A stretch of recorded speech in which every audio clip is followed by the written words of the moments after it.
ভোটের দিন যত ঘনিয়ে আসছে উত্তপ্ত হচ্ছে ভোটের মাঠ।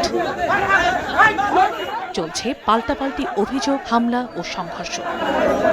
মাদারীপুর ২ আসনে স্বতন্ত্র প্রার্থী মিল্টন বৈদ্যের গণসংযোগ চলাকালে হামলার অভিযোগ উঠেছে। তাদের অভিযোগ, বুধবার দুপুর ১:৩০টার দিকে সদর উপজেলার কালীর বাজারে কলস প্রতীক প্রার্থীর গণসংযোগ চলাকালে ধানের শীষ প্রার্থী জাহানদার আলী মিয়ার সমর্থকরা হামলা চালায়। এ সময় স্বতন্ত্র প্রার্থীর ১০ কর্মীকে হাতুড়ি পেটা করা হয়। তবে অভিযোগ অস্বীকার করেছেন বিএনপি প্রার্থীর সমর্থকরা। আরশ মেডিকেলের সামনে আমাদের উপরে আসমত আলীর নেতৃত্বে একটি হামলা হয়। ধানের শীষ প্রতীকে তিনি নির্বাচন করেন এবং ওইখানে তার মাইক বাজতে ছিল।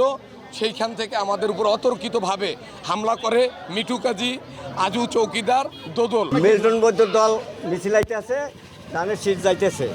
ওরা আইয়া এই যে ধানের শীষ এলাকা মারছে, গেঞ্জি মেঞ্জি সিরিয়া ঘুষাই থই নাই। ধানের শীষের ভোট চাইতে এলাকায় গেছি, তখন বিদ্রোহী পার্টি কলসের লোক আমাদের পোস্টারগুলো বা ব্যানারগুলো ভাঙ্গা এরা আমাদের উপর হামলা করছে।